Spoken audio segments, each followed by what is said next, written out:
ശാസ്ത്രീയ യജുർവേദ പഠനം ക്ലാസ് 94. നമ്മളിന്ന് നോക്കുന്നത് 17ാമത്തെ അധ്യായമായിട്ട് അധ്യായത്തിൽ 43 മുതൽ 50 വരെയുള്ള മന്ത്രങ്ങളാണ്. ഇത് ഇന്ദ്രനാണ് ഇതിലെ പ്രധാനപ്പെട്ട ദേവത. ഇന്ദ്രൻ എന്ന് പറയുന്നത് നമ്മൾ എന്ത് കർമ്മങ്ങൾ ചെയ്യുമ്പോഴും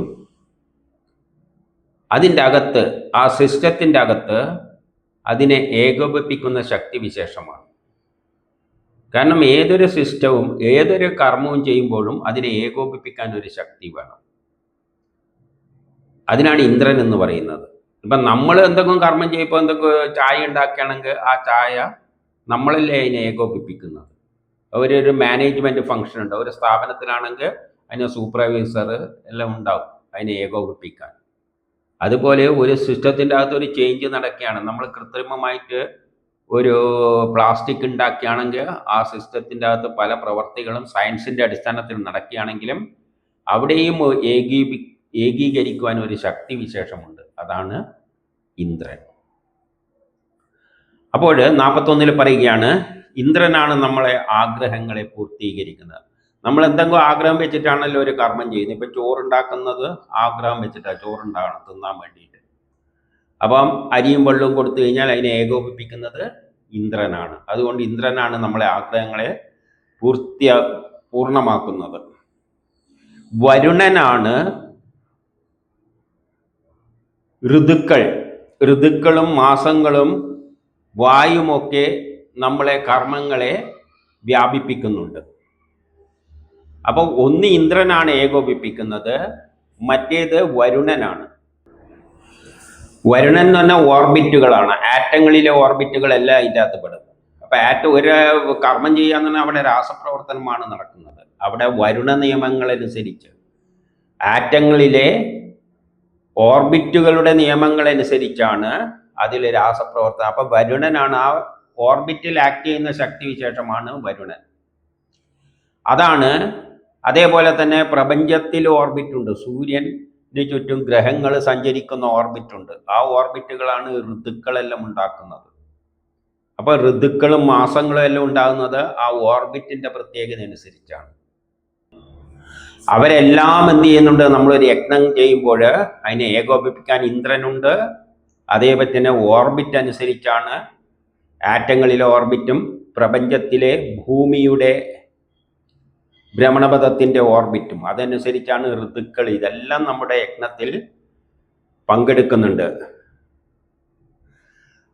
ഇതെല്ലാം തന്നെ ഏതോ ഒരു ഈശ്വരനിൽ നിന്നാണ് ഈ പ്രപഞ്ചം സൃഷ്ടിക്കപ്പെട്ടിരിക്കുന്നത്. അങ്ങനെ ഉള്ള ഈ പ്രപഞ്ചത്തിലാണ് നമ്മൾ യജ്ഞങ്ങൾ ചെയ്യുന്നത്. ഈ പ്രപഞ്ചം തന്നെ ഏതോ ഒരു ശക്തി വിശേഷമാണ് ഉണ്ടാക്കിയിരിക്കുന്നത്. അതിലെ നിയമങ്ങളെല്ലാം അതാണ് ഉണ്ടാക്കി വെച്ചിരിക്കുന്നത്. അതിനാണ് ഈശ്വരൻ എന്ന് പറയുന്നത്. അതാണ് ഈ ദൃശ്യപ്രപഞ്ചം സൃഷ്ടിച്ചിരിക്കുന്നത്. എന്നിട്ട് അതിൽ പല ദേവതകളുമുണ്ട്, അതിൽ വിരാജിക്കുന്നുണ്ട്. ദേവതകൾ എന്ന് പറഞ്ഞാൽ ഇങ്ങനെ യജ്ഞങ്ങളെ മുന്നോട്ടേക്ക് നയിക്കുന്നതിന് പിന്നിൽ പ്രവർത്തിക്കുന്ന കുറേ ദേവതകളുണ്ട്. സൂര്യനുണ്ട്, ചന്ദ്രനുണ്ട്, അങ്ങനെ ഗ്രഹങ്ങളെല്ലാമാണ്, എല്ലാം ദേവതകളാണ്. അതെല്ലാമാണ് ഈ പ്രപഞ്ചത്തിൽ നടക്കുന്ന എല്ലാ യജ്ഞങ്ങളെയും മുന്നോട്ടേക്ക് കൊണ്ടുപോകുന്നത്. സൂര്യൻ ഉദിക്കുമ്പോഴാണ് നമ്മൾ കർമ്മത്തിന് പോകുന്നത്. സൂര്യൻ അസ്തമിക്കുമ്പോൾ തിരിച്ചു വരും. അങ്ങനെ എല്ലാ യജ്ഞങ്ങളെയും ഈ ദേവതകളെല്ലാണ് വിജയകരമായി മുന്നോട്ടേക്ക് നയിച്ചുകൊണ്ട് പോകുന്നത്. ഇനി 42. മേഘങ്ങൾക്ക് ആശ്രയമായ സൂര്യനെ പോലെയാണ് ഇന്ദ്രൻ. മേഘങ്ങൾ ആരെ ആശ്രയിച്ചാണ് നിൽക്കുന്നത്? സൂര്യനെ ആശ്രയിച്ചാണ് നിൽക്കുന്നത്. അതുപോലെ നമ്മളുടെ എല്ലാ യജ്ഞങ്ങളും ഈ ഇന്ദ്രനെ ആശ്രയിച്ചാണ് നിൽക്കുന്നത്. ഇന്ദ്രനാണ് നമ്മുടെ യജ്ഞങ്ങളെ പൂർത്തീകരിക്കുന്നത്. അദ്ദേഹം എന്ത് ചെയ്യുന്നു? നമ്മുടെ പുരോഗതിക്ക് തടസ്സമാകുന്ന വൃത്രനെ നശിപ്പിക്കുന്നു. വൃത്രനെ ഒഴിവാക്കും. എങ്ങനെ ഒഴിവാക്കും? വൃത്രൻ എന്ന് പറഞ്ഞാൽ ആരാണ്? അതൊരു അസുരനാണ്. അപ്പം ദേവൻ എന്ന് പറയുന്നത് നമ്മളെ യജ്ഞത്തെ സഹായിക്കുന്ന ഘടകങ്ങളാണെങ്കിൽ അതിനെ എതിർക്കുന്ന ഘടകങ്ങൾക്കാണ് അസുരൻ അല്ലെങ്കിൽ വൃത്രാസുരൻ എന്നെല്ലാം പറയുന്നത്. ന്യൂട്ടന്റെ second law and third law പ്രകാരം, അതുപോലെ രജോ ഗുണം തമോ ഗുണ പ്രകാരം every action there is equal and opposite reaction. നമ്മൾ എന്ത് കർമ്മം ചെയ്യുമ്പോഴും അതിനെ എതിർക്കുന്ന ഒരു ശക്തിവിശേഷമുണ്ട്. ആ എതിർക്കുന്ന ശക്തിവിശേഷത്തെ എതിർത്തിട്ട് വേണം നമ്മൾ പുതിയൊരു വസ്തു ഉണ്ടാക്കിയെടുക്കാൻ. ഒരു ഇരുമ്പിനെ നമുക്ക് കൊടുവാളാക്കി മാറ്റണ്ടെങ്കിൽ അത് സമ്മതിക്കില്ല. അപ്പം നമ്മൾ ബലം പ്രയോഗിച്ച് ആ എതിർപ്പിനെ മറികടന്ന് അതിനെ അടിച്ച് പരത്തിയിട്ട് വേണം നമ്മൾ കൊടുവാളുമാരി ആക്കാൻ. അപ്പം ആ എതിർപ്പിനെ, വൃത്രാസുരനെ ഒഴിവാക്കുന്നത് ഇന്ദ്രനാണ്. ഇനിയോ പ്രപഞ്ചത്തിന്റെ ഊർജവിശേഷം അശ്വത്തെ പോലെ നീങ്ങുന്നു. അത് ഊർജം ഉപയോഗിച്ചുകൊണ്ടാണ് യജ്ഞങ്ങൾ നടത്തുന്നത്. ഇന്ദ്രനായാലും ബലം പ്രയോഗിച്ചിട്ടാണ് ആ ശത്രുവിനെ നേരിടുന്നത്. നമ്മൾ ബലം തന്നെയാണ് പ്രയോഗിക്കുന്നത്. ഒരു ഇരുമ്പിനെ കൊടുവാളാക്കുമ്പോഴോ ബലം പ്രയോഗിച്ച് അടിച്ച് പരത്തുകയാണ്. അപ്പൊ ഇന്ദ്രൻ ബലം ഉപയോഗിച്ചിട്ട് തന്നെയാണ് അവിടെ യജ്ഞത്തെ പൂർത്തീകരിക്കുന്നത്. അതോടുകൂടി വിജയഭേരി മുഴക്കിക്കൊണ്ട് നമ്മുടെ ആഹ്വാനം സ്വീകരിക്കുവാൻ ഇന്ദ്രനോട് പറയുകയാണ്.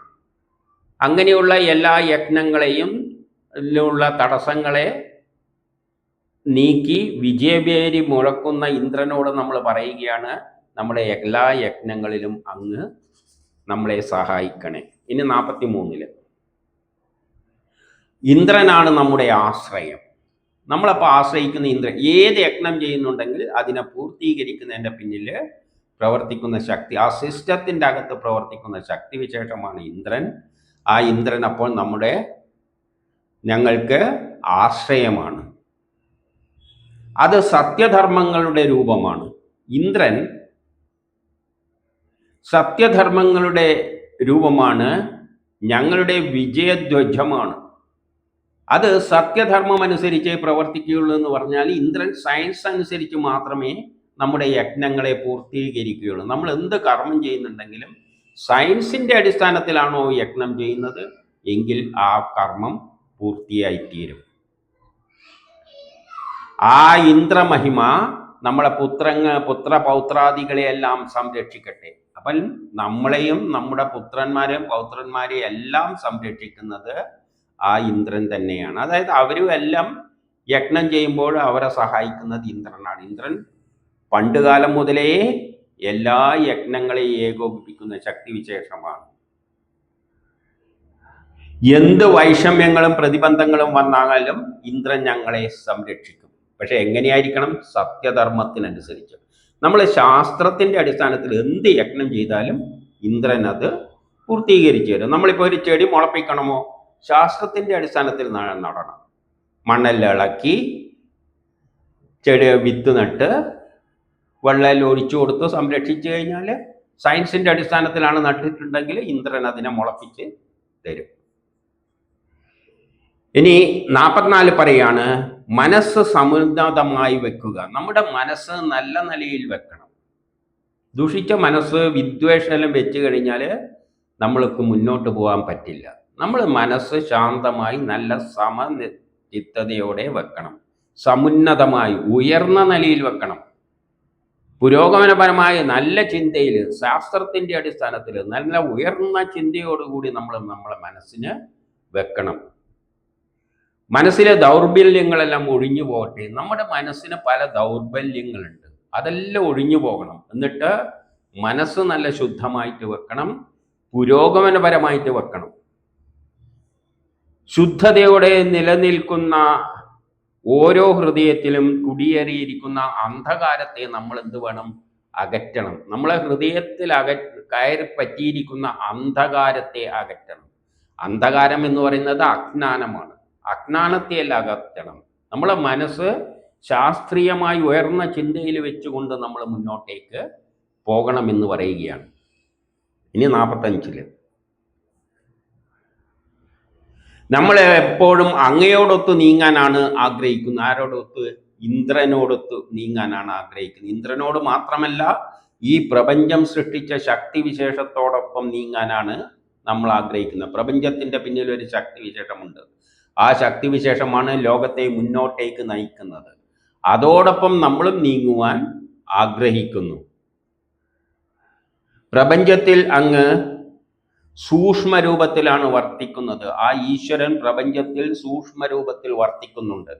പ്രപഞ്ചത്തെ മുന്നോട്ടേക്ക് ഒരു ശക്തിവിശേഷം നയിച്ചു കൊണ്ടുപോകുന്നുണ്ട്. അത് സൂക്ഷ്മരൂപത്തിലാണ്. നമുക്ക് ആ ശക്തിവിശേഷത്തെ കാണാനൊന്നും പറ്റില്ല. അതിനാണ് ഈശ്വരൻ എന്നെല്ലാം നമ്മൾ പറയുന്നത്. ആ ഈശ്വരനോടൊത്ത് നമ്മൾ ലോക പുരോഗതിക്കായിട്ട് മുന്നോട്ടേക്ക് തന്നെ പോകണം. കാലത്തെ പിന്നോട്ടേക്ക് അടുപ്പിക്കാൻ ശ്രമിക്കരുത്. ഗോത്ര കാലഘട്ടത്തിലേക്കൊന്നും നമ്മൾ തിരിഞ്ഞു പോകരുത്. അതിനുവേണ്ടി നമ്മൾ ഇന്ദ്രിയങ്ങളെ അടയ്ക്കണം, വിഷയങ്ങളിൽ നിന്നും അടക്കണം. ഇന്ദ്രിയങ്ങളെ അടക്കുക എന്ന് പറഞ്ഞാൽ ഞാൻ, എനിക്ക്, എൻ്റേത് എന്ന ചിന്ത കൊണ്ട് യജ്ഞം ചെയ്യരുത്.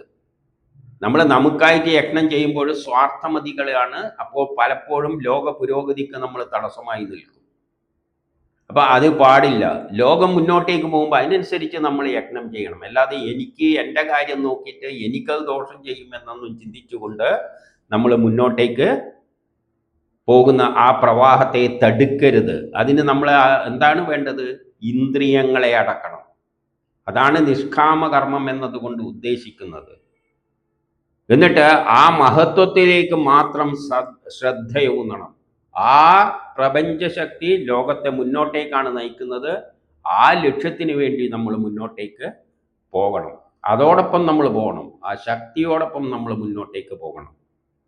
ഇനി 46 ഇന്ദ്രൻ നമുക്ക് ശാന്തിയും സമാധാനവും നൽകട്ടെ. അങ്ങനെ നമ്മൾ യജ്ഞങ്ങൾ ചെയ്യുമ്പം നമുക്ക് ശാന്തിയും സമാധാനവും ഉണ്ടാവും. ഞാൻ, എനിക്ക് എന്ന ചിന്തയോടുകൂടി ചെയ്യാതെ ആ പ്രപഞ്ച ശക്തിക്ക് വേണ്ടി നമ്മൾ യജ്ഞം ചെയ്യുമ്പോൾ നമുക്ക് ശാന്തിയും സമാധാനവും കിട്ടും. കഴിഞ്ഞ കാലങ്ങളിൽ നിന്ന് നമ്മൾ ജയം സ്വീകരിക്കണം. കഴിഞ്ഞ കാലം നമ്മളെ പല പാഠങ്ങളും പഠിപ്പിച്ചിട്ടുണ്ട്. അതിൽ നിന്നും ജയം നേടി മുന്നോട്ടേക്ക് പോകാൻ നമ്മൾ പഠിക്കണം. പല അനുഭവങ്ങളും നമുക്കുണ്ടാകും. അതിൽ നിന്ന് പാഠം പഠിക്കണം. അങ്ങനെ ജയം സ്വീകരിക്കണം. അതായത് മുന്നോട്ടേക്ക് പോകുന്ന പ്രവർത്തനത്തിന് പോലുള്ള ജയം നേടി ജയിച്ചാൽ എന്താ ചെയ്യുക? മുന്നോട്ടേക്കാണ് പോവുക. അല്ല ജയിച്ചാൽ പിന്നോട്ടേക്കല്ല പോവുക. അപ്പം മുന്നോട്ടേക്ക് പോകുന്ന പ്രവർത്തനത്തിൽ നമ്മൾ വ്യാപൃതരാകണം. ഇന്ദ്രൻ അപ്പോൾ ഞങ്ങൾക്ക് അന്നവും വസ്ത്രവും നൽകട്ടെ. നമ്മൾ എന്തിനാണ് യജ്ഞം ചെയ്യുന്നത്? അന്നത്തിനും വസ്ത്രത്തിനും എല്ലാം വേണ്ടിയിട്ടാണ്. അതപ്പോൾ ആരാണ് നമ്മൾ ചെയ്യുന്ന യജ്ഞങ്ങളെ പൂർത്തീകരിക്കുന്ന? ആരാണ്? ഇന്ദ്രനാണ്. അപ്പോൾ ഇന്ദ്രൻ നമുക്ക് അന്നവും വസ്ത്രവും നൽകട്ടെ. ഞങ്ങൾക്ക് സഹായം നൽകാനായി ഇന്ദ്രനോട് പറയാണ്, അങ്ങ് നീട്ടുന്ന സഹായഹസ്തത്തെ തടയുവാൻ ആരും ഈ ലോകത്തിലില്ല. അപ്പൊ അങ്ങ് നമ്മുടെ നേരെ സഹായഹസ്തം നീട്ടും. നമ്മൾ എന്ത് യജ്ഞം ചെയ്യുന്നുണ്ടെങ്കിലും അത് സഹായിക്കാൻ കൂടെ ഉണ്ടാകും. അതിനെ തടയാൻ ആർക്കും പറ്റില്ല. പക്ഷെ ഏത് തരത്തിൽ നമ്മൾ യജ്ഞം ചെയ്യണം? ശാസ്ത്രീയമായി സയൻസിന്റെ അടിസ്ഥാനത്തിൽ ചെയ്യണം. അപ്പോഴത് നമ്മളെ സഹായത്തിനുണ്ടാവും. ഉദാഹരണമായിട്ട് ചോറ് വെക്കാൻ വേണ്ടിയിട്ട് ഒരു പ്രശ്നമില്ല. അരിനെ വേവിച്ച് ഇന്ധനം തരും. പക്ഷേ വെള്ളത്തിലിട്ട് ചൂടാക്കണം. അല്ലാതെ പെട്രോളിൽ അരി ഇട്ടിട്ട് ചൂടാക്കിയാൽ ചോറാകില്ല. അപ്പം സയൻസിൻ്റെ അടിസ്ഥാനത്തിൽ എന്ത് യജ്ഞം ചെയ്തു കഴിഞ്ഞാലും ഇന്ദ്രൻ നമ്മളെ സഹായിക്കാൻ കൈനീട്ടി നിൽക്കുകയാണ്. ഇനി 47 പ്രതികൂലാവസ്ഥകളെ മരുദ്ഗണങ്ങൾ ദൂരേക്ക് മാറ്റട്ടെ. ഇന്ദ്രൻ മാത്രമല്ല, ലോകത്തിൽ ഈ പ്രപഞ്ചത്തിൽ 49 മരുത്തുക്കളും സഞ്ചരിക്കുന്നുണ്ട്. അവയാണ് നമ്മളെ മുന്നോട്ടേക്ക് നയിക്കുന്നത്. ആ മരുത്തുക്കളും നമ്മളെ സഹായിക്കട്ടെ.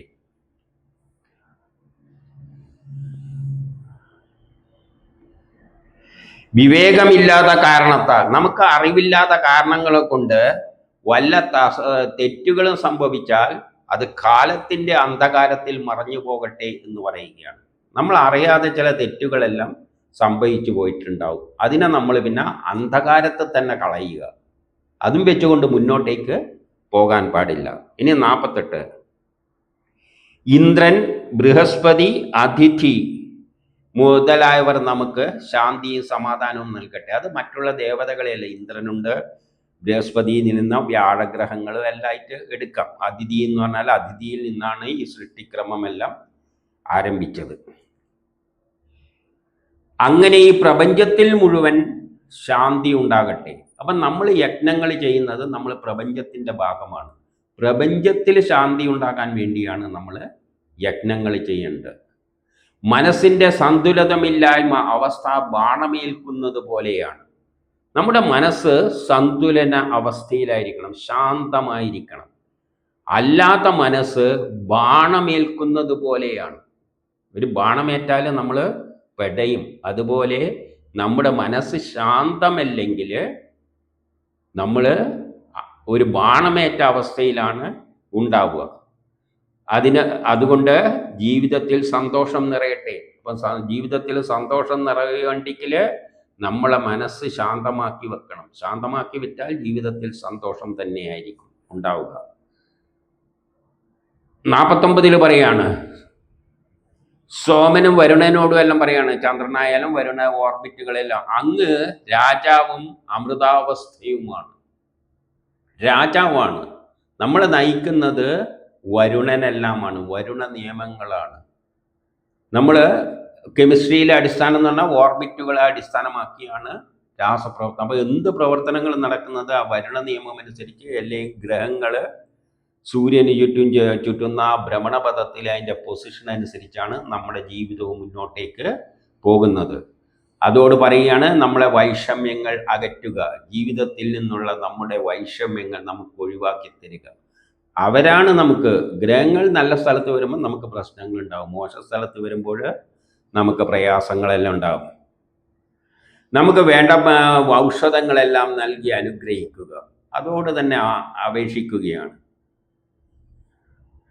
ജഗദീശ്വരൻ നല്ല കർമ്മങ്ങൾ ഇഷ്ടപ്പെടുന്നവനാണ്. നമ്മൾ നല്ല കർമ്മങ്ങളാണ് ചെയ്യുന്നുണ്ടെങ്കിൽ അത് ഈശ്വരന് ഇഷ്ടമാണ്. അപ്പം നമ്മൾ ചെയ്യുന്ന കർമ്മങ്ങൾ എപ്പോഴും നല്ല കർമ്മമാകണം. അത് ലോക പുരോഗതിക്ക് വേണ്ടിയുള്ളതാണ്. അതിലൂടെ വേണം നമ്മൾ വിജയം നേടുവാൻ. അതിലൂടെ നമ്മൾ വിജയിക്കുകയും വേണം. നല്ല കർമ്മങ്ങൾ ചെയ്യുമ്പോൾ പ്രതിബന്ധങ്ങൾ ഉണ്ടാകും. അതിനെയെല്ലാം തട്ടിമാറ്റിക്കൊണ്ട് നമ്മൾ മുന്നോട്ടേക്ക് പോകുക തന്നെ. കാരണം ദേവന്മാരെല്ലാം കർമ്മങ്ങളിലാണ് കുടികൊള്ളുന്നത്. നമ്മൾ ദേവതകൾ എന്ന് പറഞ്ഞാൽ നമ്മൾ കർമ്മം ചെയ്യുമ്പോൾ അതിലാണ് കുടികൊള്ളുന്നത്. അല്ലാതെ ദേവന്മാരോട് വിളിച്ചിട്ട് എനിക്ക് എന്നതാന്ന് പറഞ്ഞാലൊന്നും ദേവന്മാർ വരാൻ പോകുന്നില്ല. ദേവന്മാർ വരുന്ന എവിടെയാണ്? കർമ്മങ്ങളിലാണ്. നമുക്ക് ദാരിദ്ര്യമുണ്ടെങ്കിൽ, കഷ്ടപ്പാടുണ്ടെങ്കിൽ അധ്വാനിക്കണം. അധ്വാനിക്കുന്നിടത്ത് ദേവന്മാർ നമ്മളെ സഹായിക്കാൻ കൂടെ വരും.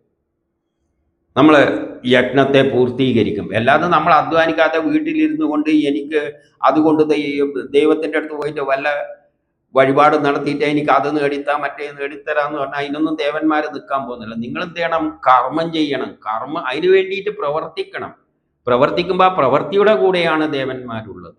അല്ലാതെ ദേവന്മാർ വിളിച്ചു പറഞ്ഞുകൊണ്ടൊന്നും ചെയ്യാൻ പോകുന്നില്ല. നമ്മൾ പ്രവർത്തിച്ചാൽ അതിൻ്റെ ഫലം കിട്ടും. ആ പ്രവൃത്തിയോടൊപ്പം ഇന്ദ്രനും എല്ലാം നമ്മളെ കൂടെയുണ്ട്. എല്ലാ ദേവതകളും നമ്മളെ കൂടെയുണ്ട്. ചോറ് വെക്കാൻ ജലദേവത നമ്മളെ കൂടെയുണ്ട്. ചോറ് വെക്കുമ്പോൾ വെള്ളം അതിനെ സഹായിച്ചു തരും. അഗ്നിദേവത നമ്മളെ കൂടെയുണ്ട്. അഗ്നി നമ്മളെ സഹായിക്കും. പാത്രദേവത നമ്മളെ കൂടെയുണ്ട്. പാത്രം അതിനെ സഹായിക്കും. അല്ലാതെ പാത്രവും വെച്ചിട്ട് അതിൻ്റെ മുമ്പിൽ വിളക്കും കത്തിച്ച് വെച്ചിട്ട് പ്രാർത്ഥിച്ചു കഴിഞ്ഞാൽ ചോറൊന്നും കിട്ടാൻ പോകുന്നില്ല. ഇപ്പം യജ്ഞം ചെയ്യുമ്പോഴാണ് ആ യജ്ഞവസ്തുക്കളെല്ലാം ദേവതകളാണ്. അത് നമ്മളെ കൂടെ ഉണ്ട്. ആ യജ്ഞത്തോടു കൂടിയാണ് അതുള്ളത്. ഇനി 50, അഗ്നി ഞങ്ങളെ നയിക്കട്ടെ. നമ്മളെ അഗ്നിയാണ് നയിക്കുന്നത്. നമ്മളൊരു യജ്ഞം ചെയ്യുമ്പോൾ അതിനെ നയിക്കുന്ന ആരാണ്? നമ്മൾ ഇരുമ്പെടുത്ത് പരത്തിയിട്ട് അതിനെ കൊടുവാളാക്കുന്നുണ്ടെങ്കിൽ അവിടെ അഗ്നിയാണ് നമ്മളെ നയിക്കുന്നത്. ചോറുണ്ടാക്കുമ്പോൾ അഗ്നിയാണ് നമ്മളെ നയിക്കുന്നത്. അപ്പോൾ അഗ്നിയാണ് നമ്മളെ നയിക്കട്ടെ, അതാണ് അതിൻ്റെ അർത്ഥം. അല്ലാതെ വിളക്കം കത്തിച്ചു വെച്ചുകൊണ്ട് രാമരാമ എന്ന് പറഞ്ഞുകൊണ്ട് ആ വിളക്കൊന്നും ചെയ്തു തരാൻ പോകുന്നില്ല. അഗ്നിയാണ് നമ്മളെ നയിക്കുന്നത്. ഈ അഗ്നി എന്ന് പറഞ്ഞാൽ ഊർജമാണ്. ഞാനിപ്പം കൈ ഇങ്ങനെ ആക്കുന്നത് ഊർജം കൊണ്ടാണ്. അല്ലാതെ അഗ്നിയോട് വിളക്കാടോ കത്തിച്ചു വെച്ചിട്ട് ആ വിളക്ക് എൻ്റെ കൈ ഒന്ന് ഇങ്ങനെ ആക്കുമെന്ന് പറഞ്ഞാൽ കൈ ആകാൻ പോകുന്നില്ല. വിളക്കും വെച്ചിട്ട് കൈ ഇങ്ങനെ വെച്ചിട്ട് വിളക്കോടെ എൻ്റെ കൈ ഒന്ന് പൊന്തിക്കുകയും താക്കുകയും ചെയ്യുമെന്ന് പറഞ്ഞാൽ കൈ പൊന്തുകയും ചാക്കുകയും ചെയ്യും? ഇല്ല. അതിന് കൈ പൊന്തിക്കുകയും താക്കുകയും ചെയ്യുമ്പോൾ നമ്മളെ ശരീരത്തിലുള്ള ഊർജമാണ് നമ്മളെ പൊന്താനും താക്കാനും എല്ലാം സഹായിക്കുന്നത്. അഗ്നി ഞങ്ങളെ നയിക്കട്ടെ. ആഹൂതിയിൽ ആഹൂതിയാൽ നമ്മൾ അതിനാണ് ആഹൂതി അർപ്പിക്കുന്നത്. നമുക്ക് ചോറ് കിട്ടണ്ടെങ്കിൽ അഗ്നിക്ക് വെള്ളവും അരിയും കൊടുക്കണം. അതാണ് ആഹൂതി. അഗ്നിക്ക് വെള്ളവും അരിയും കൊടുത്തു കഴിഞ്ഞാൽ അഗ്നി അത് ചോറാക്കി തരും. അതിൻ്റെ കൂടെ കുറച്ച് പഞ്ചസാരയും പാലും എല്ലാം കൊടുത്തു കഴിഞ്ഞാൽ അത് പായസമാക്കി തരും. അപ്പൊ അഗ്നിക്ക് ആഹൂതി അർപ്പിക്കുക, അഗ്നിയെ തൃപ്തിപ്പെടുത്തുക. അഗ്നിയെ തൃപ്തിപ്പെടുത്തി കഴിഞ്ഞാൽ നമുക്ക് നല്ല പായസമാക്കി തരും. അഗ്നിനെ തൃപ്തിപ്പെടുത്തിയിട്ടില്ലെങ്കിലോ? അഗ്നിക്ക് വേണ്ടത് കൊടുക്കണം. ഒരു ഗ്ലാസ് പായസത്തിന്റെ സാധനം കൊടുത്തു കഴിഞ്ഞാൽ അഗ്നി അത്രയേ തൃപ്തിയാവുള്ളൂ. അപ്പോൾ നമുക്ക് ഒരു ഗ്ലാസ് പായസം ഉണ്ടാക്കി തരും. 2 ഗ്ലാസ് പായസത്തിന്റെ സാധനം അഗ്നി കൊടുത്താൽ അഗ്നി അത്രയും തൃപ്തിയാവും. അഗ്നി നമുക്ക് 2 ഗ്ലാസ് പായസം ഉണ്ടാക്കി തരും. കർമ്മം ചെയ്യുന്ന ഞങ്ങൾക്ക് ഉന്നതി പ്രാപിക്കട്ടെ. കർമ്മത്തിലൂടെയാണ് ഉന്നതി നേടേണ്ടത്. അല്ലാതെ ഈശ്വരനെ വിളിച്ച് പ്രാർത്ഥിച്ചുകൊണ്ട് ഒരു കാര്യമില്ല. കർമ്മത്തിന്റെ കൂടെ ഈശ്വരനുണ്ട്. കർമ്മത്തിലൂടെ ഞങ്ങൾക്ക് ഉന്നതി പ്രാപിക്കട്ടെ. കർമ്മം ചെയ്യുന്നവർക്കായി അദ്ദേഹം ഐശ്വര്യം നൽകട്ടെ. നമ്മുടെ ഐശ്വര്യം നേടണ്ടെങ്കിൽ നമ്മൾ യജ്ഞം ചെയ്യണം, കർമ്മം ചെയ്യണം. കർമ്മം ചെയ്യുമ്പോൾ കർമ്മത്തിൽ ഉപയോഗിക്കുന്ന എല്ലാ സംഗതികളും ദേവതകളാണ്. അവ നമുക്ക് വേണ്ടി നമ്മുടെ കൂടെ നിന്നുകൊണ്ട് നമ്മളെ ആഗ്രഹങ്ങൾ സാധിപ്പിച്ചു തരും.